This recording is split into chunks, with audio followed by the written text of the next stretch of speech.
Your last morning of peace begins now. Wake up to the truth, Kara. The disposable camera clicked one last time as Mason Hartwell watched his wife climb into his brother's truck at 11:47 p.m. on a Tuesday night that would change everything.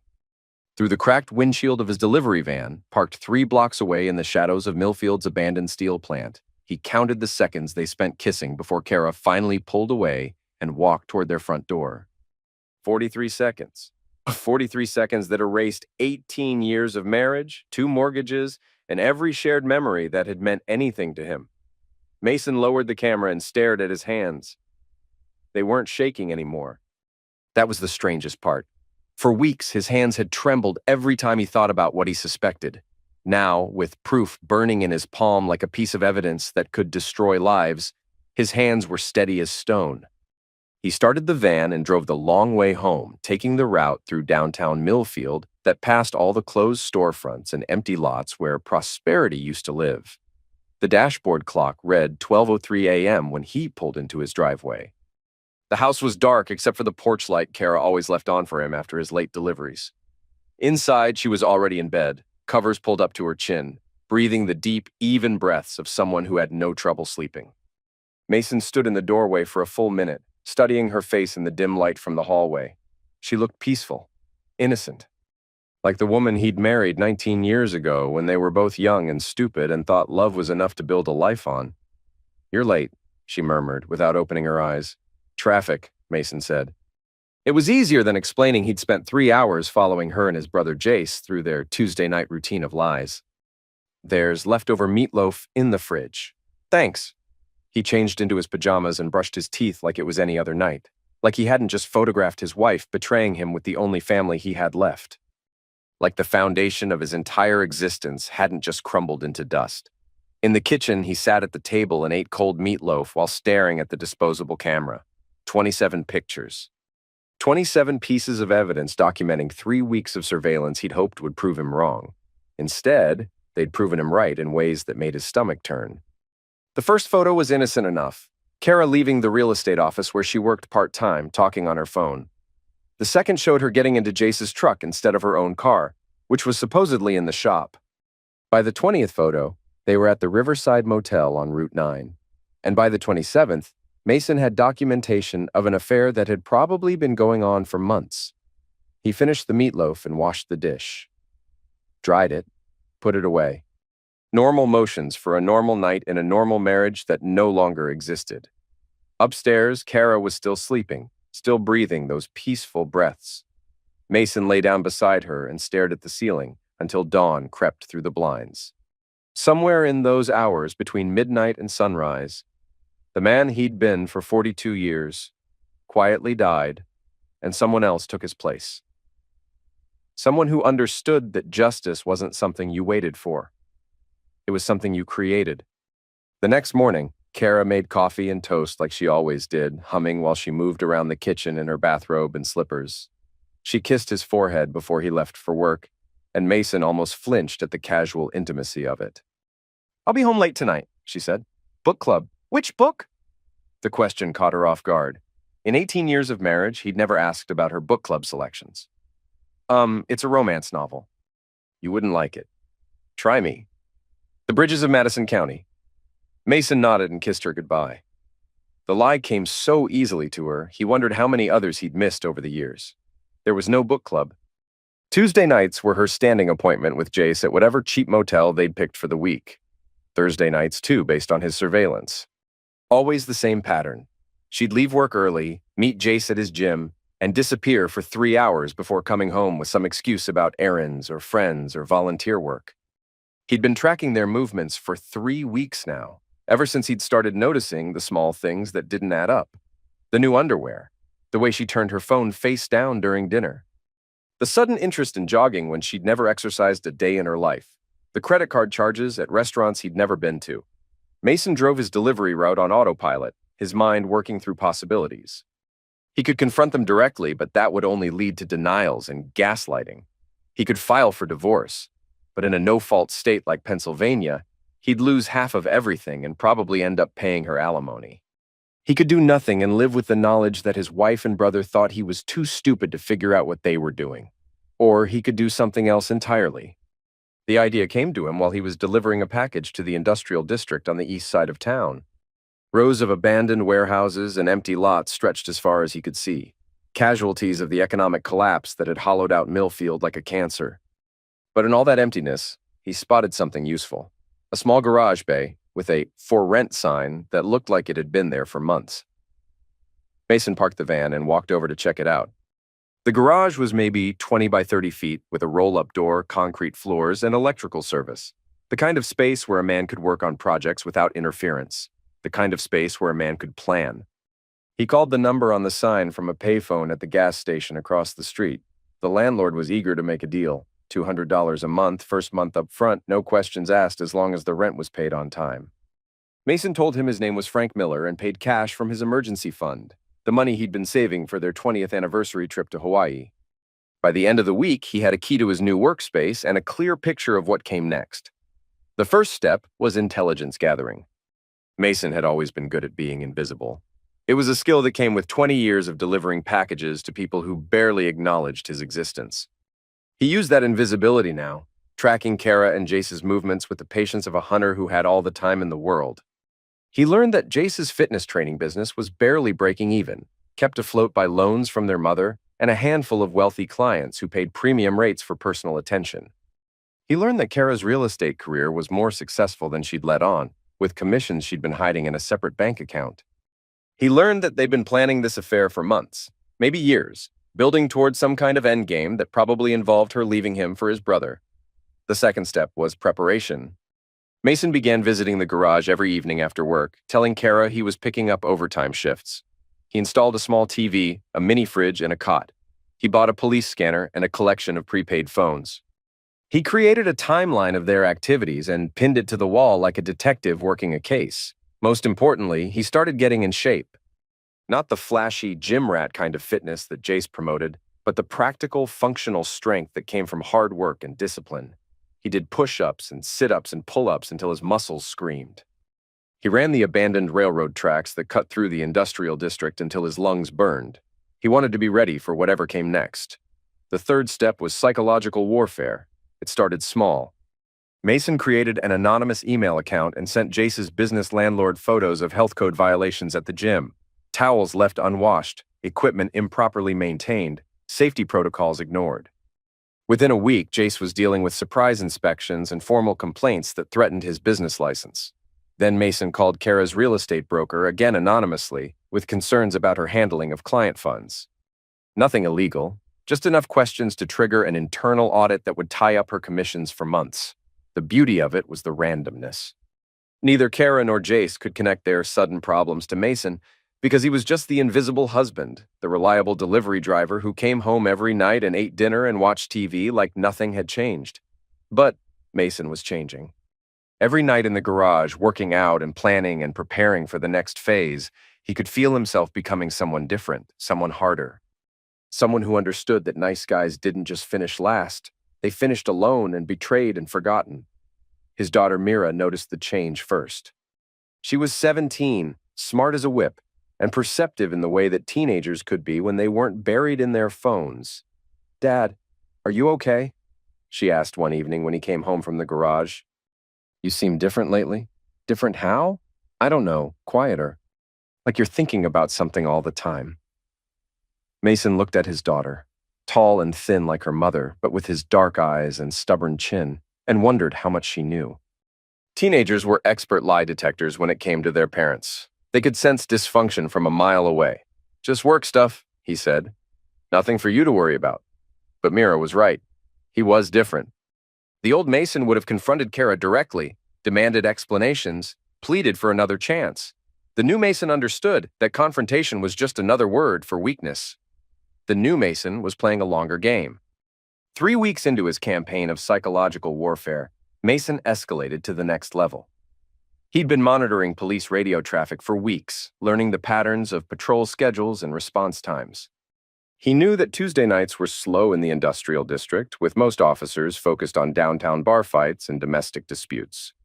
He also knew that Jace had started parking his truck in different locations for his meetings with Kara, probably worried about being seen.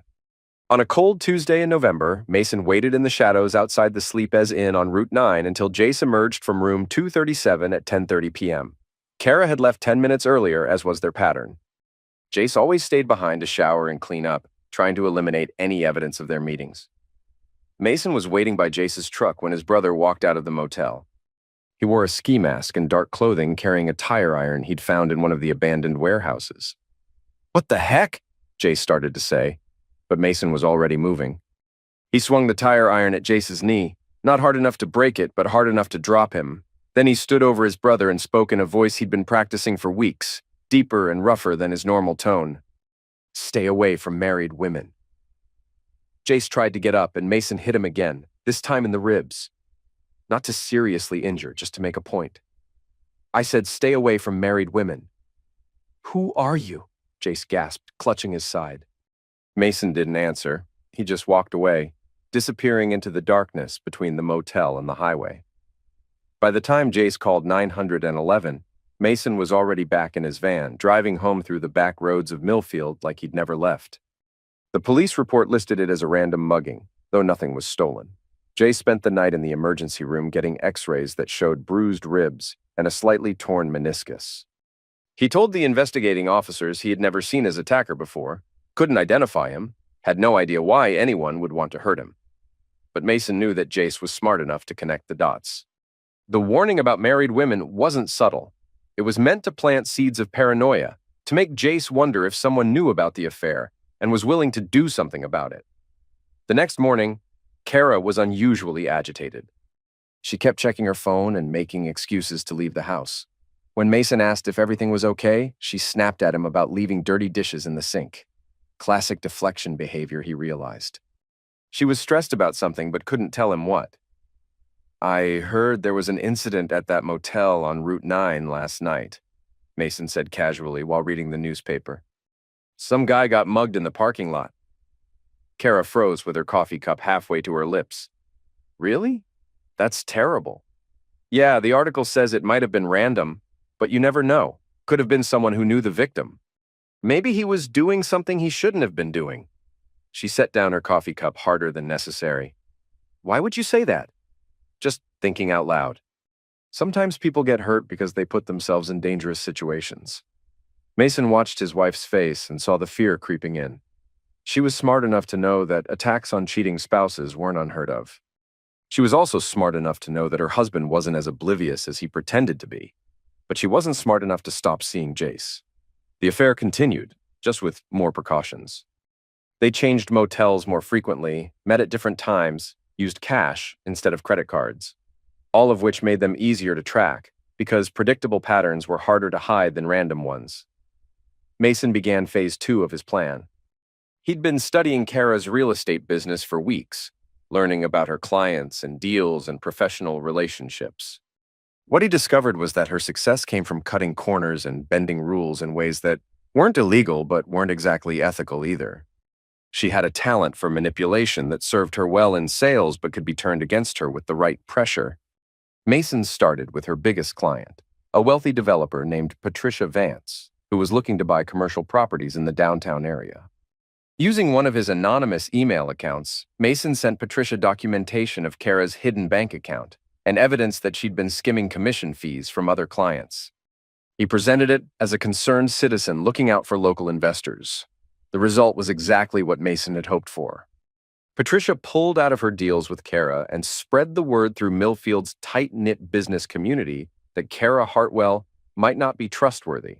Within 2 weeks, Kara lost 3 major clients and saw her income drop by 60%. At the same time, Mason escalated his campaign against Jace. He called the health department with reports of unsanitary conditions at the gym. He contacted the Better Business Bureau with complaints about fraudulent advertising and unsafe training practices. He even called Jace's ex-fiancée, Sarah, who lived in Pittsburgh now, and anonymously informed her that Jace was sleeping with married women. Sarah, it turned out, had been looking for an excuse to cause trouble for Jace ever since their messy breakup 2 years earlier. She started calling his current clients, warning them about his character issues and suggesting they might want to find a different trainer. Within a month, Jace's business was hemorrhaging clients and struggling to pay basic expenses. The pressure was building on both sides of the affair, but Mason wasn't finished. He was just getting started. The breakthrough came when Mason intercepted a text message exchange between Kara and Jace. He'd been monitoring their phones using a technique he'd learned from YouTube videos, nothing high-tech, just basic knowledge about how to clone SIM cards and redirect messages. What he found was better than he'd hoped for. They were planning to leave town together. Jace had found a gym in Florida that was for sale, and Kara had enough money saved to help him buy it. They were going to wait until after the holidays, file for divorce, and start fresh in a place where nobody knew about their affair. The timeline gave Mason exactly what he needed: a deadline and a target. He spent the next week preparing for the final phase of his plan. He rented a second storage unit under another false name and filled it with supplies, rope, tarps, tools, and enough non-perishable food to last a month. He studied the layout of the abandoned textile factory on the outskirts of town, the place where he planned to hold his final confrontation. Most importantly, he began preparing his daughter for what was coming. "Mira," he said one evening when they were alone in the house, "I need to show you something." He took her to the garage and revealed everything: the surveillance photos, the timeline, the evidence of the affair. He watched his daughter's face crumble as the truth sank in. "Mom and Uncle Jace," she whispered. "I'm sorry you had to find out this way." Mira stared at the photos for a long time, tears streaming down her cheeks. When she finally looked up at her father, her expression was different. Harder. "What are you going to do?" "I'm going to make them understand what they've done." "Will you hurt them?" Mason considered the question carefully. "I'm going to give them exactly what they deserve." Mira nodded slowly. At 17, she was old enough to understand that some betrayals couldn't be forgiven or forgotten. She was also old enough to choose sides. "I'll help you," she said. The final phase began on a cold Thursday in December. Mason had spent weeks preparing the textile factory, setting up the space like a courtroom where he would serve as judge, jury, and executioner. Not literally. He wasn't planning to kill anyone, but he was planning to destroy them in ways that would last longer than any physical injury. The factory was perfect for his purposes. Built in the 1940s, it had been abandoned for 15 years, long enough for the city to forget about it, but not long enough for it to become structurally unsafe. The main floor was a vast open space with concrete floors and industrial lighting that still worked if you knew which breakers to flip. The loading dock provided easy access for vehicles, and the office spaces on the second floor offered privacy for extended conversations. Mason had been setting up for weeks, installing generators, running extension cords, and creating what he thought of as his courtroom. He'd covered the walls with blown-up photos from his surveillance images of Kara and Jace at various motels, restaurants, and parking lots. He'd printed out copies of their text messages and email exchanges. He'd created a timeline of their affair that stretched across one entire wall like a prosecutor's case presentation. The centerpiece was a pair of chairs in the middle of the room, positioned so that his wife and brother would have to face each other and the evidence of their betrayal. Mason had practiced his speech dozens of times, refining the words until they carried the perfect weight of judgment and disappointment. Getting them to the factory required careful orchestration. Mason created fake job opportunities for both of them, a real estate development project for Kara and a corporate fitness contract for Jace. Both opportunities were too good to pass up, especially given their recent financial troubles. Both required in-person meetings at the textile factory, which Mason described as the potential site for their respective projects. Kara arrived first at 7 p.m. on Thursday evening, December 18th. Mason watched from the shadows as she parked her car and walked toward the loading dock entrance, wearing her best business suit and carrying a briefcase full of documents she'd prepared for the fake meeting. When she stepped into the main floor and saw the walls covered with photos of her affair, she froze. For a moment, Mason thought she might run. Instead, she did something that surprised him. She started laughing. "Oh my God," she said, looking around at the elaborate display. "Mason, is this really you? Did you actually do all this?" Her laughter wasn't nervous or scared. It was the kind of laughter that came from genuine amusement, like she'd discovered something ridiculous and couldn't believe it was real. Mason stepped out of the shadows, no longer trying to hide his identity. "Hello, Kara. This is insane." "You're actually insane." She gestured at the photos and documents covering the walls. How long have you been planning this? Months? Long enough. And you think this is going to accomplish what, exactly? You think you're going to scare me into coming back to you? You think you're going to threaten me into being the wife you want? Mason walked to the center of the room and stood beside the chairs he'd arranged. I think you're going to sit down and listen to what I have to say. No, I don't think I am. Kara moved toward the exit, but Mason had anticipated this. He'd locked the loading dock entrance after she came in, and the other exits required keys that only he possessed. The doors are locked, he said calmly. For the first time, fear flickered across Kara's face. Mason, unlock the doors. This isn't funny anymore. It was never meant to be funny. That's when they heard the second car pulling up outside, Jace's truck right on schedule. Mason had timed the meeting so that his brother would arrive while Kara was still processing the situation. Maximum psychological impact. Jace entered through the same door, limping slightly from his encounter with Mason's tire iron weeks earlier. When he saw Kara standing in the middle of the photo-covered room, he stopped dead. What the hell is this? Your brother's finally lost his mind, Kara said. He's been stalking us for months, taking pictures, playing detective. And now he's locked us in here for some kind of confrontation. Jace looked around at the evidence of their affair displayed like an art gallery exhibition. Jesus, Mason, how long have you known? Long enough to document everything.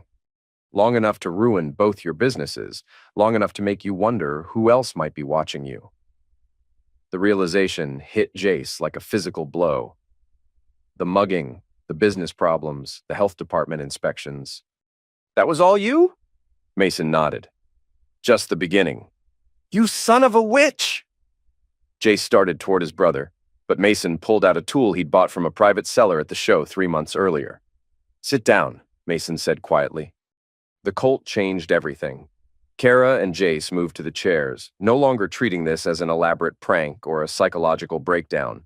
This was real, and Mason was in complete control. You want to know what happens next? Mason asked, keeping the tool trained on both of them. I'm going to tell you a story about two people who thought they were smarter than everyone else. Two people who thought they could lie and cheat and betray the people who trusted them without any consequences. He began walking around the room, pointing to different photos and documents as he spoke. His voice was calm, almost conversational, which made the words more terrifying than any amount of shouting would have been. This is a photo of you two at the Riverside Motel on October 15th. This is a text message from November 2nd where you discuss leaving town together. This is a bank statement showing the account where you've been hiding money from me for 8 months. Kara tried to interrupt, but Mason kept talking. This is a timeline of every lie you told me. Every excuse about book clubs and yoga classes and volunteer work. Every time you looked me in the eye and made me feel like I was paranoid for suspecting what you were doing. He stopped in front of Jace's chair. And this is a record of every client you've lost because someone started asking questions about your business practices. Every inspection, every complaint, every problem that's been destroying your livelihood piece by piece. Mason, we can work this out, Jace said. We can figure out a way to make this right. Can we? Can you undo 18 years of marriage? Can you give me back the trust I had in the only family I had left? Mason moved to stand between the two chairs, looking down at his wife and brother like a judge preparing to deliver a sentence. Here's what's going to happen. You're going to sit here and listen to me explain exactly what you've destroyed. Then you're going to face each other and explain why you thought it was acceptable to betray someone who loved you both. What followed was 3 hours of the most intense psychological confrontation any of them had ever experienced. Mason methodically detailed every piece of evidence he'd gathered, every lie they'd told, every moment when they'd chosen selfish desire over loyalty and trust. He made them read their own text messages aloud. He made them look at photos of themselves kissing and touching and laughing while he'd been home alone, wondering why his wife was so distant. The worst part wasn't the evidence of their affair. The worst part was discovering how long they'd been planning it, how carefully they'd manipulated him, how little respect they'd had for his intelligence or his feelings. You thought I was stupid, Mason said during one of the most devastating moments. You thought I was just the boring husband who delivered packages and watched TV and didn't notice when his wife started wearing different underwear. You thought I was invisible? Kara was crying by then, but Mason wasn't sure if the tears were from guilt or frustration at being caught. We never meant for it to happen, she said. It just did. We tried to stop, but we couldn't help ourselves. You couldn't help yourselves? Mason's voice was dangerously quiet. You couldn't help lying to me for months? You couldn't help planning to abandon me for a new life in Florida? You couldn't help making me feel like I was losing my mind when I started noticing that something was wrong? Jace tried a different approach. Look, I know we screwed up. I know we hurt you. But keeping us here like this isn't going to fix anything. It's just going to make everything worse. Worse for who? For you. You're going to go to prison for kidnapping. You're going to lose your daughter, your job, everything you have left. Mason smiled for the first time since the confrontation began. You still don't understand, do you? I've already lost everything that mattered to me. My wife, my brother, my family, my trust in the people I loved most. What exactly do you think you can threaten me with now? That's when they realized how far Mason had fallen, how completely their betrayal had transformed him. This wasn't the man they'd known for years. This was someone new, someone who had nothing left to lose and everything to gain from their destruction. The final phase of Mason's plan wasn't about physical violence. It was about something much more devastating: public humiliation and social destruction.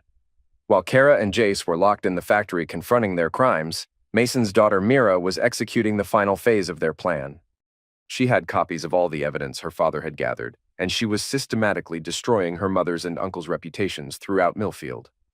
She sent the affair documentation to Kara's employer, her clients, her friends, and her family. She posted the text messages on social media, tagged every person who knew them, and made sure the entire community would see exactly what kind of people they were. She did the same with Jace's professional contacts, his remaining clients, and his social circle. By the time Mason released them from the factory at 3 a.m., their lives had been completely dismantled. Their secrets were public, their businesses were destroyed, and their reputations were in ruins. You're free to go, Mason told them as he unlocked the loading dock door. But before you leave, I want you to understand something. This isn't the end. This is the beginning. Every day for the rest of your lives, you're going to remember what you did and what it cost you. Every time you meet someone new, you're going to wonder if they know about your affair. Every time you try to start over, you're going to carry this with you. Kara and Jace stumbled out into the cold December night, physically unharmed but psychologically destroyed. They didn't speak to each other or to Mason. They just got in their cars and drove away in different directions. Mason watched them go, then turned off the generators and locked up the factory. His revenge was complete, but it had cost him more than he'd expected. Looking at himself in the reflection of the factory windows, he barely recognized the man staring back. The betrayal had broken him, but the revenge had rebuilt him into someone harder and colder than he'd ever imagined he could become. The aftermath played out over the following months exactly as Mason had predicted. Kara lost her real estate license and ended up working at a grocery store in the next town over. Jace's gym failed completely, and he moved back in with their mother, broken and defeated. Their affair died under the weight of public scrutiny and mutual blame. Neither of them pressed charges against Mason. How could they? Any legal action would have required them to admit publicly what they'd done, and their reputations were already destroyed. They'd lost the war before they'd even realized they were fighting one. Mason kept his job and his house, but his marriage was obviously over. He and Kara divorced quietly, splitting their assets according to Pennsylvania law. She moved to Philadelphia to start over where nobody knew her story. He stayed in Millfield, living alone in the house where he'd once been happy. Mira chose to live with her father, and together they began the slow process of rebuilding their lives. She was accepted to college with a full scholarship, and Mason was proud of her resilience and strength. She'd seen the worst of human nature, but hadn't let it destroy her faith in the possibility of love and trust. 6 months after the confrontation at the factory, Mason received an unexpected letter. It was from a literary agent in New York who had somehow heard about his story. She wanted to know if he'd be interested in writing a book about revenge, about what happened when ordinary people were pushed too far by betrayal. Mason read the letter twice, then put it in his desk drawer. He wasn't ready to share his story with the world. Maybe he never would be. Instead, he drove to the industrial district one last time, to the factory where he'd held his final judgment. The building was being demolished to make room for a new shopping center, another attempt to revitalize Millfield's struggling economy. In the rubble, Mason found a piece of the loading dock sign that had marked the entrance to his courtroom. He took it home and put it in his garage, a reminder of the night when he'd stopped being a victim and started being something else entirely. On the kitchen table, he found a note from Mira. She was spending the weekend with friends and would be back Sunday night. The house was quiet, peaceful in a way it hadn't been for months. Mason made himself dinner and ate it slowly, thinking about the choices that had brought him to this moment. He wasn't the same man who had discovered his wife's affair. That man had been trusting, forgiving, willing to believe the best about the people he loved. This man knew better. This man understood that some betrayals were too deep to forgive and too devastating to forget. Looking at his reflection in the kitchen window, Mason saw a stranger with hard eyes and a mouth that rarely smiled. The old Mason would have been horrified by what he'd become. The new Mason was simply grateful to have survived the transformation. Some ashes don't scatter, he thought, remembering the factory sign in his garage. They wait. And Mason Hartwell was very good at waiting.